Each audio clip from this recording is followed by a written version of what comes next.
Good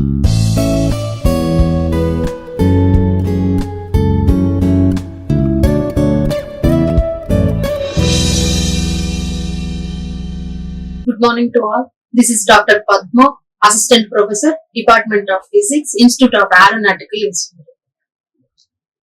Today, my topic is comparison of the Schottky barrier diode, metal semiconductor ohmic contacts, and ideal non-rectifying barrier. These are the three topics to be covered in this session. First one, comparison of the Schottky barrier diode and the PN junction diodes. So, mainly there is a small difference between the Schottky barrier diode and PN junction diode. Mainly there are two important differences between the Schottky diode and PN junction diode. Those are, first one is there is a difference in the magnitude of the reverse saturation current densities.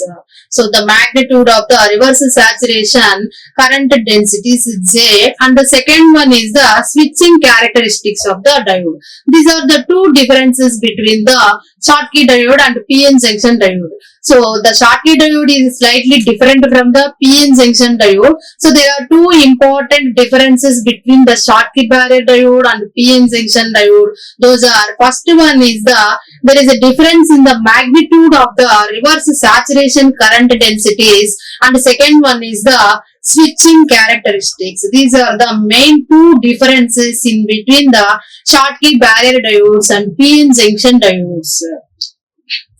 So, the reverse saturation current density of the Schottky barrier diode was given by JST equal to A star T square into exponential of minus E pi Bn by KT. This is the reverse saturation current density of the Schottky barrier diode. Formula is JST equal to A star T square exponential of minus E pi Bn by KT. Here A star is the Richardson constant, T is the absolute temperature, E is the charge of the electron, pi Bn is the barrier height, K is the Boltzmann constant. So the equation is JST, reverse saturation current density for the Schottky diode was given by JST equal to A star T square exponential of minus E pi B by KT. So here A star is the Richardson constant. Then the ideal reverse saturation current density of the PN junction can be written as Js equal to E into Dn Np naught by Ln plus E dP by Pn naught by Lp. Here Dn is the density of the electrons, E is the charge of the electrons, Np naught is the number of electrons. Here E dP plus Pn naught by Lp. Here dP is the density of the holes, Pn naught is the number of holes.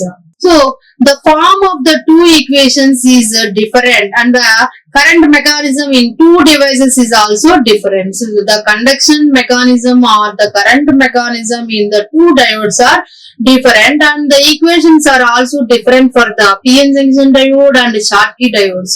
The current in a PN junction is determined by the diffusion of the minority carriers. So here in PN junction, if you take PN junction diode, here the current can be represented by the diffusion of the minority carriers. So that can be represented due to the diffusion of the minority carriers. Whereas in the Schottky barrier diode, the current is determined due to the thermionic emission theory for the majority carriers, charge carriers to cross over the potential barrier. So, Schottky barrier diode means it is a metal semiconductor diode. So, here this is the metal, this is the semiconductor. So, here the potential barrier is developed. So, here the charge carriers are cross over the barrier to flow the conduction. So the main difference is in PN junction, the current is determined due to the minority charge carriers, whereas in the Schottky barrier diodes, the current is determined by the assumption of the thermionic emission theory due to the majority charge carriers those majority charge carriers are cross over the potential barrier in between the metal and semiconductor. So that is the main difference in the Schottky barrier diode and PN junction diode. So in PN junction, we are talking about one minority charge carriers, whereas in Schottky barrier diodes, the current is only due to the majority charge carriers. Those majority charge carriers are cross over the potential barrier. So here in this figure, we observe that this is the comparison of the forward bias characteristics of the Schottky diode and PN junction diode. Here we are observed that the turn-on voltages here, VD is the voltage, ID is the current. Here the turn-on voltage for the Schottky diode and PN junction diode, those are different. So the turn-on voltage for Schottky diode is lesser than the turn-on voltage of the PN junction diode. So here the clear difference can be observed that from the figure we can observe that the turn-on voltage of the Schottky diode is smaller than the turn-on voltage of the PN junction diode. That means at low voltages, at forward voltage, low forward bias voltage drop will be occurred in the Schottky barrier diode. So low forward voltage drop will be occurred in the Schottky diode compared to the PN junction. At low voltages also it increases the current exponentially compared to the PN junction diode. For example, here the turn-on voltage is after 0.2 electron volts, the diode raises the current in forward bias region. Here we can observe that for PN junction diode, here nearly 0.6 volts turn-on voltage, the diode starts the current flow. It is exponentially increases.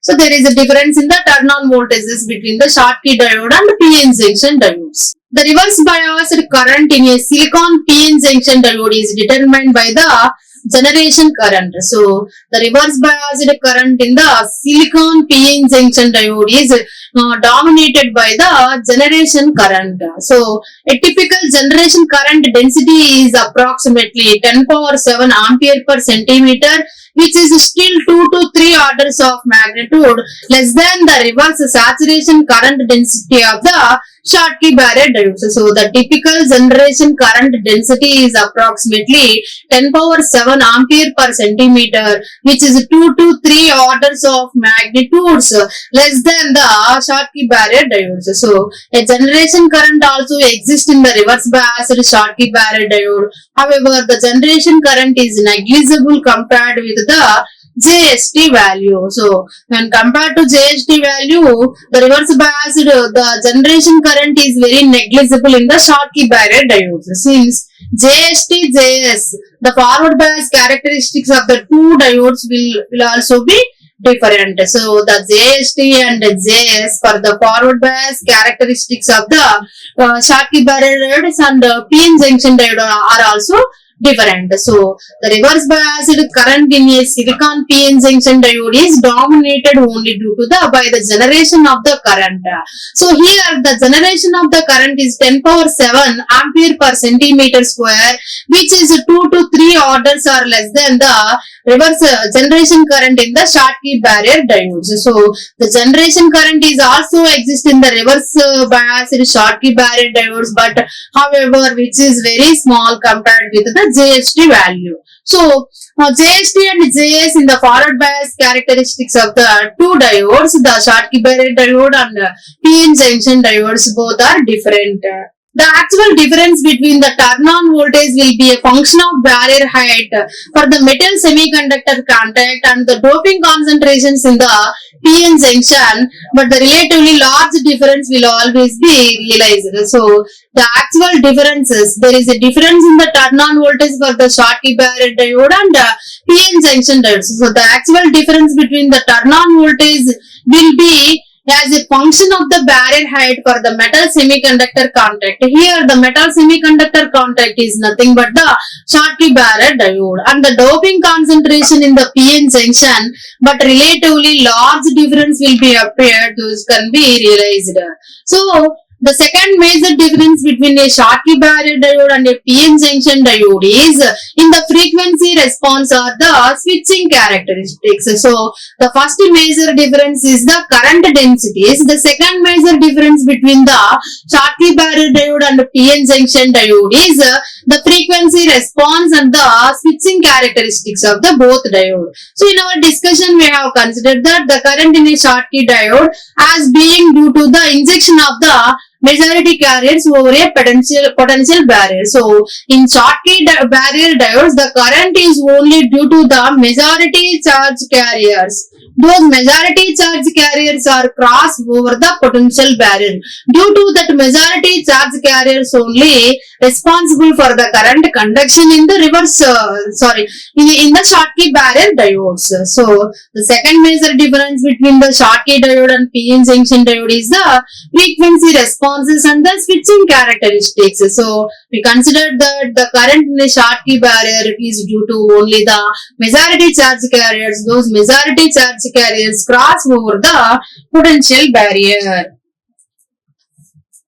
If an electron from the valence band of the semiconductor were to flow into the metal, this effect would be equivalent to the holes being injected into the semiconductors. So here, metal, semiconductor. So this is metal, this is the semiconductor. If an electron from the valence band of the semiconductor, so the electrons present, the valence electrons present in the valence band of the semiconductor, that is flowing into the metal. So this effect is equal to the holes are injected into the semiconductors. So the holes present in the metal, those are injected into the semiconductor. So the injection of holes would create excess minority carrier holes in the N region. So which increases the minority carrier concentration. However, calculations as well as measurements have shown that the ratio of the minority carrier hole current to the total current is extremely low in most cases. So here the current is minority carrier hole current, that is very small compared to the total current. So the injection of holes would create the excess minority charge carriers. Here in N region minority charge carriers are holes. So the injection of holes increases the minority charge carriers. Those minority charge carriers are holes in the N-type region, so which increases the minority charge carrier concentration. However, here the calculations and measurements shows that the ratio of the minority carrier hole current to the total current is extremely very low in most of the cases. The Schottky barrier diode is a majority carrier device. Already we discussed that in Schottky barrier diodes, only the majority charge carriers plays a role for the conduction.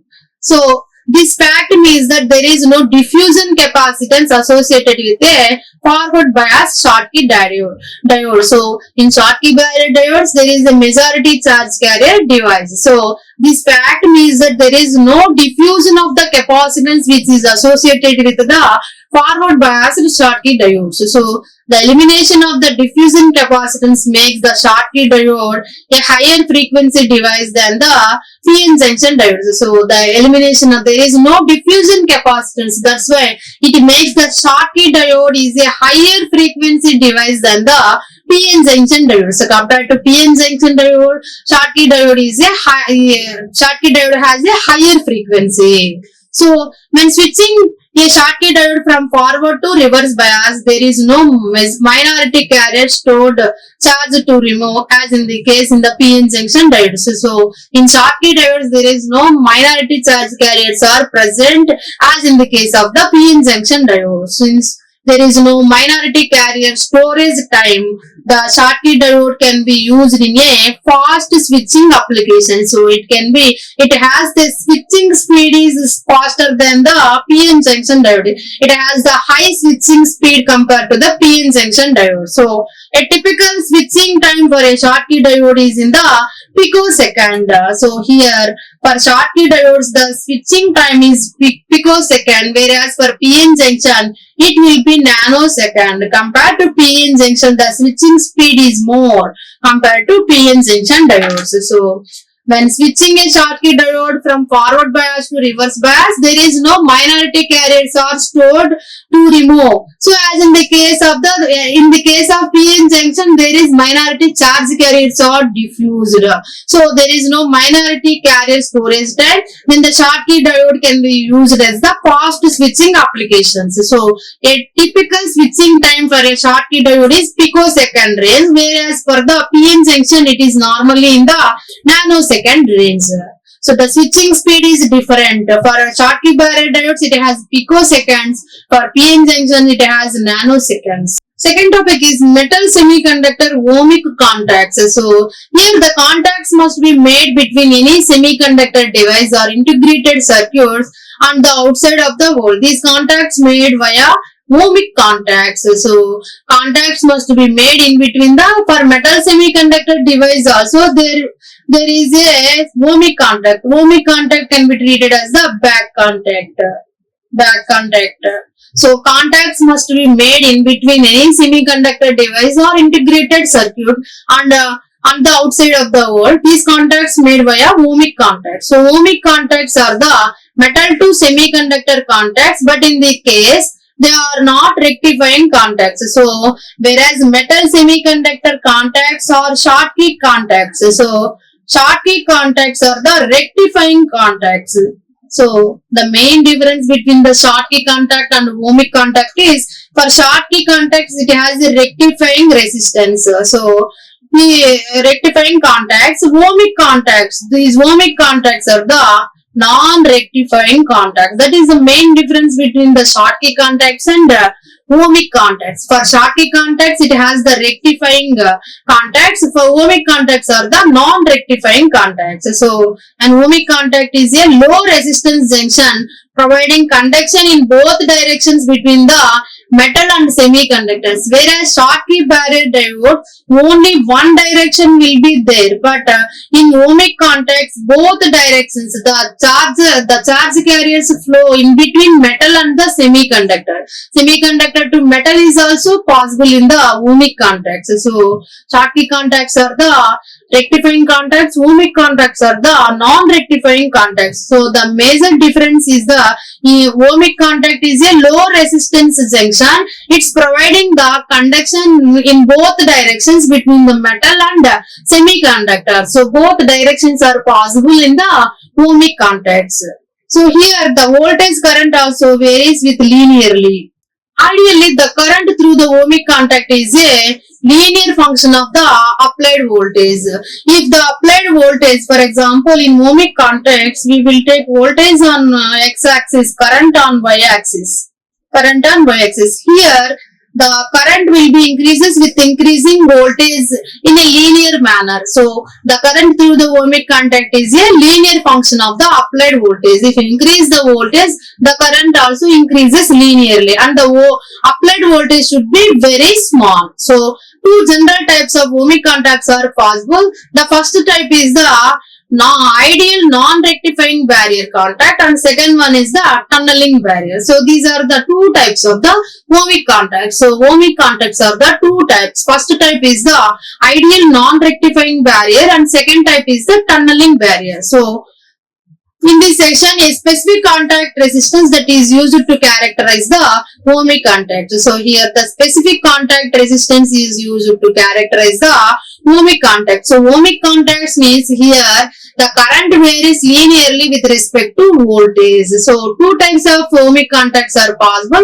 First one is the ideal non-rectifying barrier and second one is the tunneling barrier. So we can define a specific contact resistance that is used to characterize the ohmic contacts. So these are an ideal energy band diagram. Here the figure A represents the before contact. Before contacts, the ideal energy band diagram. Here pi m is the metal work function, pi s is the semiconductor work function, chi is the electron affinity, E is the conduction band, EF is the Fermi level, E is the valence band. So this is the ideal energy band diagram before contact. So figure B shows the after contact for the metal n-type semiconductor junction. So here the metal work function is less than the semiconductor work functions. Here we are selecting the metals those work functions should be lesser than the semiconductor work functions.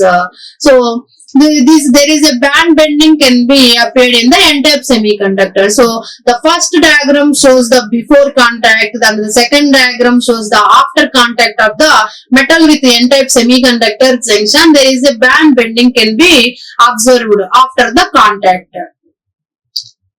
So to achieve the thermal equilibrium in this junction, electrons flows from metal into lower energy states. That means electrons can easily flow from metal to semiconductors.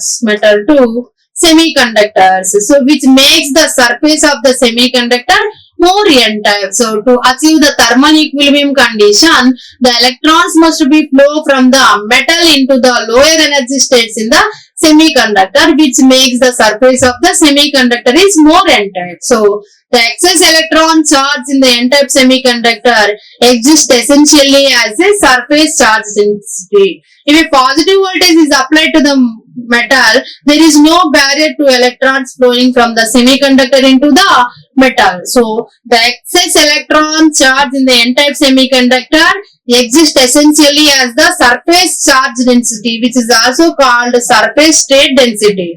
So if a positive voltage is applied to the metal, if you apply the positive voltage to the metal, then there is no barrier to electrons flowing from the semiconductor into the metal. So electrons can be easily flow from semiconductor into the metal. There is no barrier is formed. If a positive voltage is applied to the semiconductor. So the second one is if a positive voltage is applied to the semiconductor, then the effective barrier height for electrons flowing from metal to semiconductor will be approximately pi Bn equal to pi n, which is fairly small for a moderately to heavily doped semiconductors. So if a positive voltage is applied to the semiconductor, the effective barrier height for electrons flowing from the metal to semiconductor, so which is approximately pi Bn equal to pi n. So barrier height, which is fairly small for the moderately to heavily doped semiconductor. For this bias conditions, electrons can easily flow from the metal into the semiconductor to conduct the current. So for these bias conditions, electrons can easily flow from the metal into the semiconductors. So figure ideal energy band diagram of the metal n-type semiconductor, ohmic contact. So with a positive voltage is applied to the metal. So a figure A shows the when we are applying the positive voltage to the metal. Second one is the positive voltage applied to the semiconductor. There is a differences when the positive voltage is applied to the metal and the positive voltage is applied to the semiconductor. In this upward direction, this one is the downward directions. Here the electrons are easily flow from metal to semiconductor. Electrons can easily flow from downhill from the semiconductor into the metal. Figure B shows the case when a positive voltage is applied to the semiconductor with respect to metal, electrons can easily flow over the barrier from the metal into the semiconductor. This junction is called as a ohmic contact. So figure B shows the case when a positive voltage is applied to the semiconductor with respect to the metal, electrons can easily flow over the barrier from the metal to semiconductor. This junction is called as the ohmic contacts. Figure A shows the ideal energy band diagram before contact. So here pi m is greater than pi s. The metal work function should be greater than the semiconductor work function. When the contact is made, electrons from the semiconductor flow into the metal to achieve the thermal equilibrium condition. So more empty states are holes. So this figure represents the before contacts for the case. Here the metal work function is greater than the semiconductor work function. When the contact is made, electrons from the semiconductor flow into the metal to achieve the thermal equilibrium position, which is leaving behind more empty states or holes.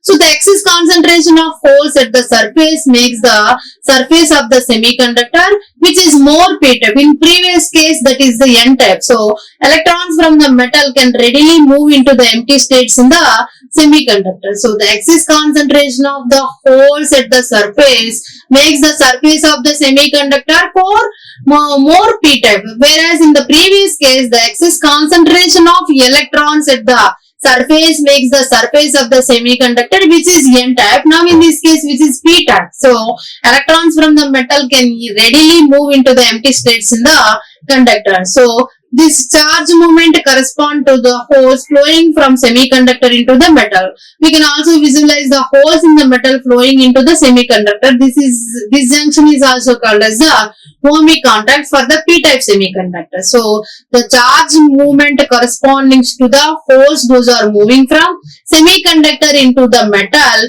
We can also visualize that the holes in the metal flowing into the semiconductor. This junction is also called as the ohmic contacts. So ideal non-rectifying behavior in this, if you assume that accepted surface states exist in the upper half of the semiconductor band gap, then since all the accepted states are below EFF for the case as shown in the figure B, so figure B represents the after contact for the metal p-type semiconductor. Here pi m is less than pi s. So if you assume that surface state exists in the upper half of the semiconductor band gap, so the accepted states are below EFF for all the cases as shown in the figure B.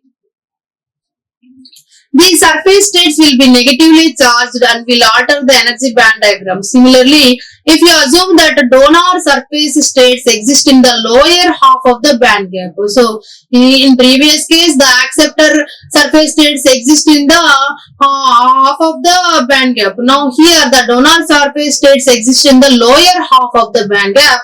Then all of the donor states will be positively charged for the case of the figure B. So the positively charged surface states will also alter the energy band diagram. Therefore pi m is less than pi s for the metal n-type semiconductor contact and pi m is greater than pi s for the metal p-type semiconductor contacts. We may not necessarily form a good ohmic contact. So here these conditions are important to make the ohmic contacts. For n-type semiconductor pi m is less than pi s. For p-type semiconductor pi m is greater than pi s. These are the references. Like, share and subscribe. Hit the bell icon for more updates.